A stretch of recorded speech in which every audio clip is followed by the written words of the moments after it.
Hi friends, this is Caitlin, and today I'm back with you for a special Sweet November Stamps Halloween hop.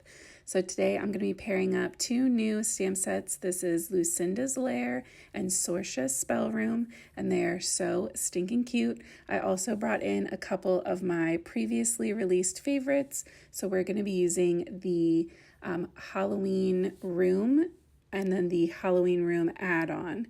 And I'm going to have everything listed down in the description for you. As for the hop rules, everything's going to be down in that description as well. So make sure you go down there and check that out. I also have a video that came out on Friday, a couple days ago, that has some information on some extra giveaways and freebies and bonus things for this release. So if you haven't seen that video yet, it has sweet little candy corn shaker card. Please go jump back and check that out when you're done with this video. But for this whole process, I just started out by laying out all of my stamps. This is the way I like to set up all of my scenes. So in my Misty, I'm just setting up everything, putting the stamps that I want to be in the background of my card down first, and then working my way forward closer to me. And then when I place my door down, whatever sticks to the door is what is getting stamped first, because it's what is going to be in the foreground.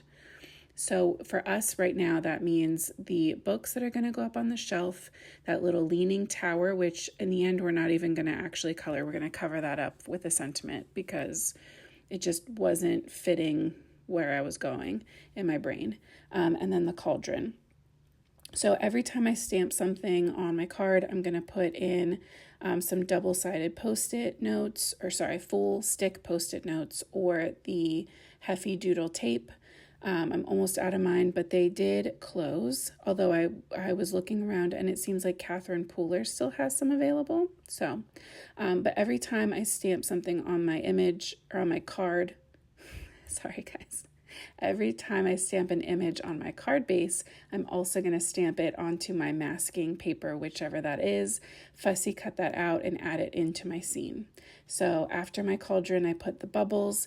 Once those were in place, it was time to stamp in our little witch. I wanted her tucked behind the cauldron and kind of reaching up towards this bookshelf. She is just so stinking cute.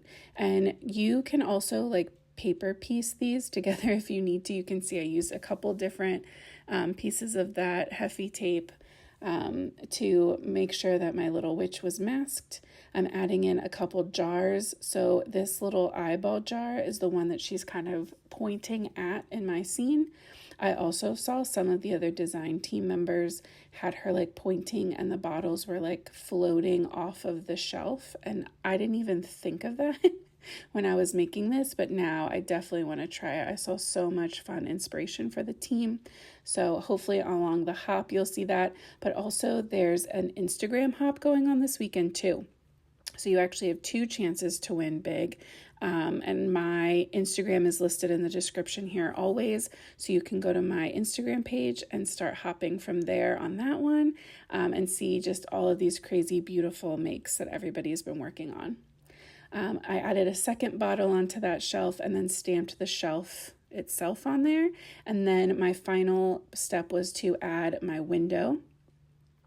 Well, that's not true. For everything I pre-laid out, that's my final step. So once all the pieces are in place, then we're going to go in with this stone floor from that Halloween room builder set. And that it just turned out so cute. I love this floor so much. It gives you a really fun depth because of the way Amy has it drawn. So the further back, or I guess the higher up on the stamp, the stones are smaller. So it gives really that extra little bit of dimension to your card as everything gets bigger as it gets towards the bottom. It takes all of the guesswork out of it for me. So for my background, I use some full stick post-it notes to mask the floor. And I'm going in with, I don't remember. I can't see it. It's too small. The lilac, I think. I'll put it in the description. And then Dusty Conquered are the two inks. I'm just going in with a light purple and a dark purple basically, and just creating kind of a smoky, smudgy background where all of the edges are a little bit darker and the center part is just a little bit lighter. And I really wasn't too worried about making this a very smooth blend. I kind of wanted it to look a little worn.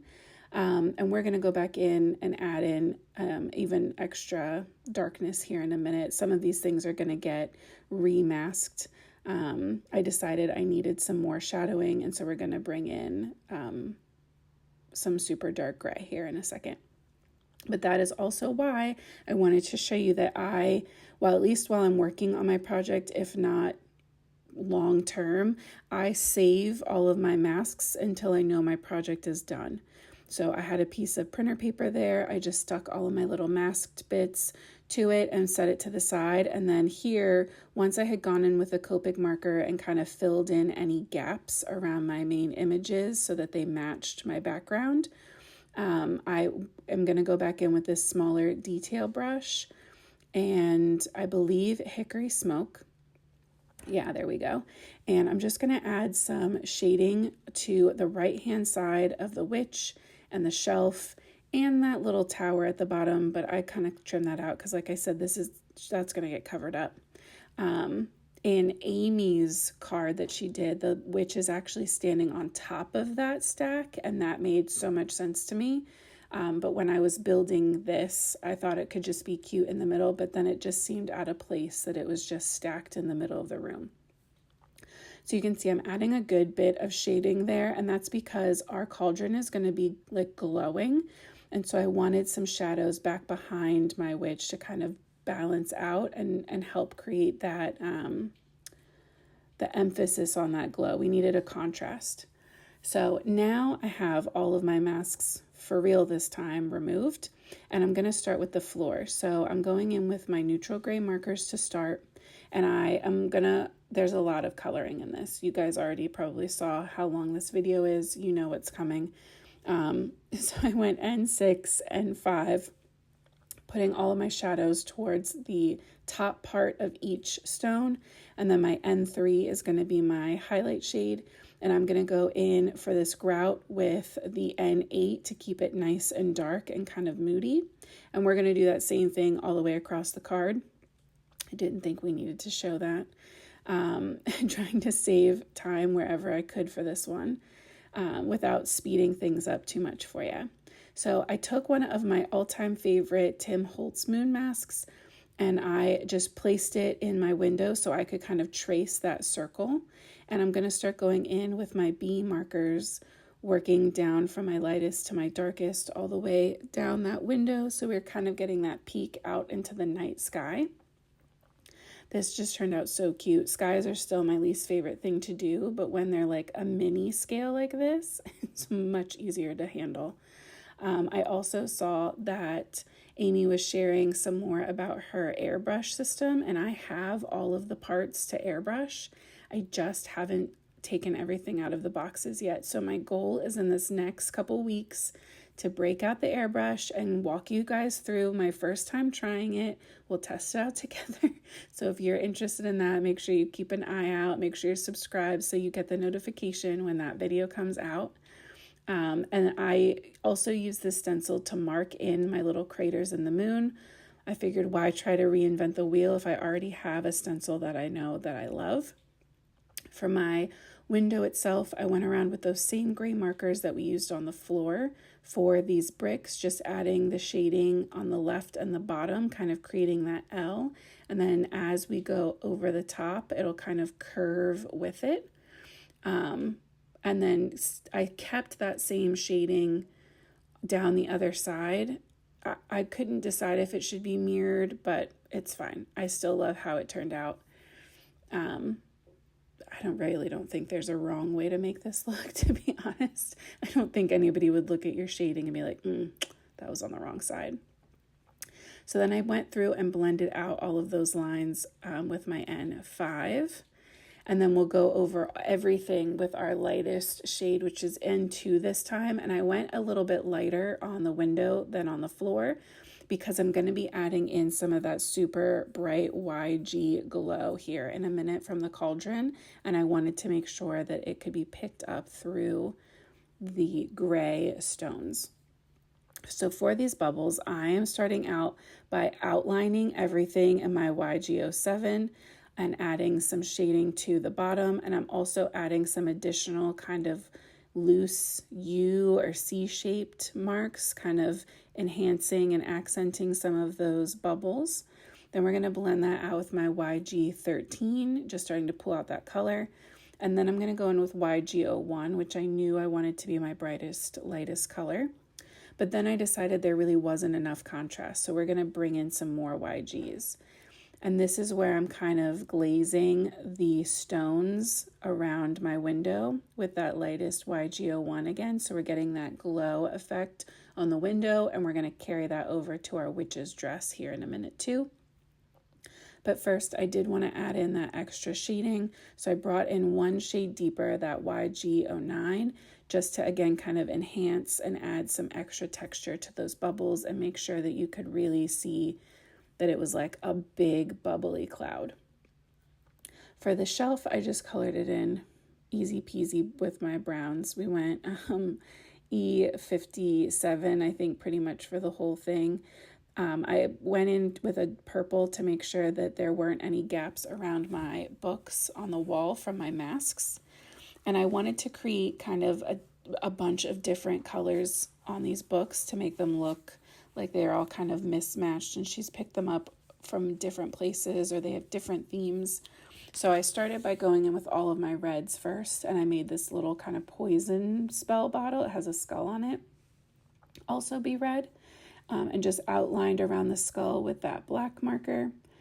I brought in some blues for a couple of the books as well, and some of my E99 family markers just to kind of bring in some of the kind of gold undertones. I thought that would be pretty. And some purples as well, but I went way darker so that they still stand out from the background. That eyeball jar is getting the some BGs and then a little hint of green for the actual eyeball, like irises, and blue. I just thought that would be funny. You can barely see it in the card, but I know it's there. For this cauldron, I almost always go with a black cauldron, but I wanted to kind of make it look a little more of like bronze colored. So I actually switched it up this time, and I went with those E50 markers.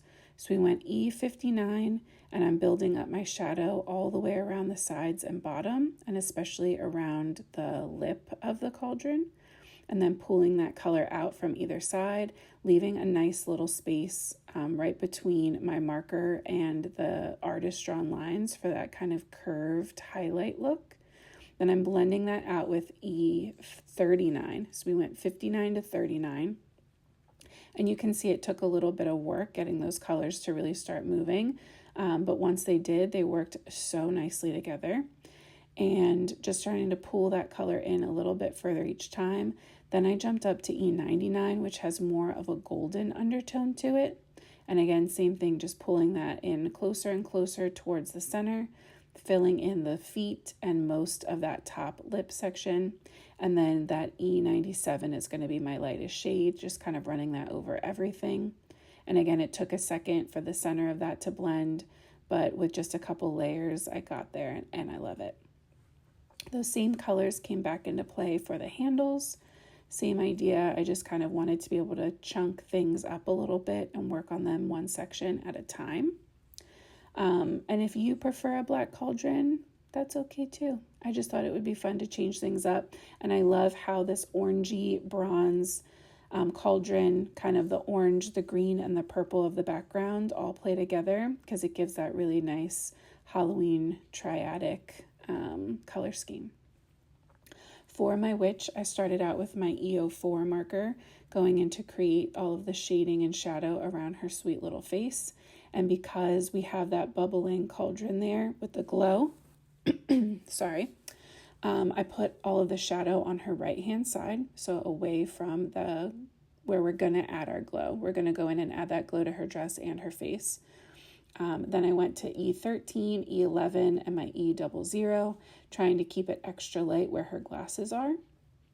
She's just so cute. And I wanted to give her some green eyes so that they would pop, because I knew I wanted to do some more orange and black on her, orange, black, and purple on her outfit. So to tie in the green one more place, I wanted her eyes to be green. And I thought that orange red hair would be perfect as well, to kind of just fit in the theme with everything else. But I went way bright for her hair, and I love how that turned out, pulling in that YR15 at the end for a little highlight. Oh, I decided to go in with a light gray marker and just add a tiny little shadow next to that spider web, and I think that really made that part of the scene for me. That brought that side to life in my mind. For her witch hat, I started out with some 100 black.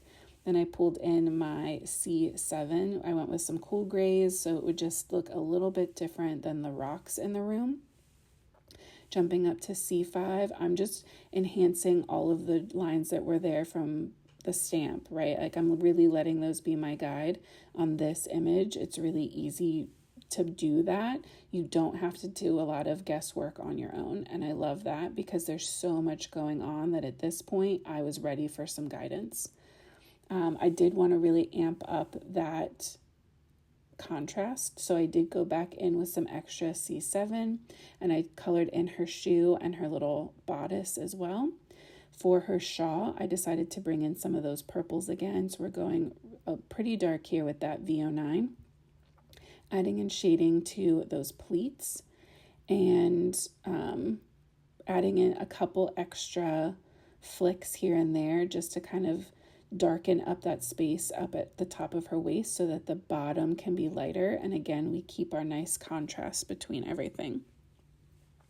I blended that out with a V17 and started pulling out all of the pleats and shadows that we added to the skirt ourselves, just to kind of break up some of that color. And then went in with V15 as my highlight shade. I really love these three purples together, that V09, V17, and V15. And I think they're great for Halloween. So, I don't know what I was doing there. I guess I just froze, but shading in the little triangles on her shawl, her belt, and her sleeves with this orange. And then she has stripy tights, but you couldn't really see them much through the Cauldron. But I did still go in and kind of add, she's got purple and orange stripes in our card. I brought in some brighter, happier oranges. That YR04 always makes me happy. And here's where you can see I'm going in to glaze her dress and her hand and her face with that YG01. And I just love how that looks. I also went in with a white gel pen to add in some highlights to the bubbles, as well as her glasses and the glass of eyes on her shelf. Not sure it makes a huge difference, but I know it's there. Then I used a stitched rectangle die from My Favorite Things to die cut my scene. And I wanted to make a little sentiment panel, basically, for this sentiment that's coming from the Hildy new stamp set. And it says, "Wishing you a wickedly wonderful Halloween," but none of my dies were the right size. So I fully die cut one of these decal dies from Hello Bluebird Stamps, and then I just shifted the die up so that it was the right length to cover that tower and fit my sentiment in, and then just ran it through that bottom edge so it would trim it. So don't be afraid to play around with kind of making custom sizes where you need with your dies. I did decide to heat emboss this, so I'm going in with this beautiful purple embossing powder from Pink and Main. And I just thought it would bring in, purple on the wall, purple on the dress, purple on the sentiment. I like things in threes when I can. This was one of the best times I've ever been able to use my little helping hand silicone tongs that keep you from burning yourself. because it was so little, and I probably would have. I added my scene to a piece of black cardstock that measures 5.5 by 4.25, so I can pop it onto an A2 size card base. Then I added some foam to my sentiment and make sure that I felt good about it. Gave it a good squish. And the final step here was to go in with these beautiful fluorescent green little confetti sequins, and I'm going to add them to my cauldron and above the cauldron as bubbles, but I'm also going to put a couple here and there around my sentiment just to kind of tie everything in together. It started to feel like the left side of my card just had more exciting things going on than the right, and so I wanted to add some green over there just to, make the whole card extra happy. So I pop those on with some liquid glue, and that brings this whole card together. So I hope that you have so much fun along the hop. Please go check down in the description so that you can find your next stop. And thanks for coming to hang out with me. I appreciate you so much. I will see you again here soon. And until next time, guys, happy crafting.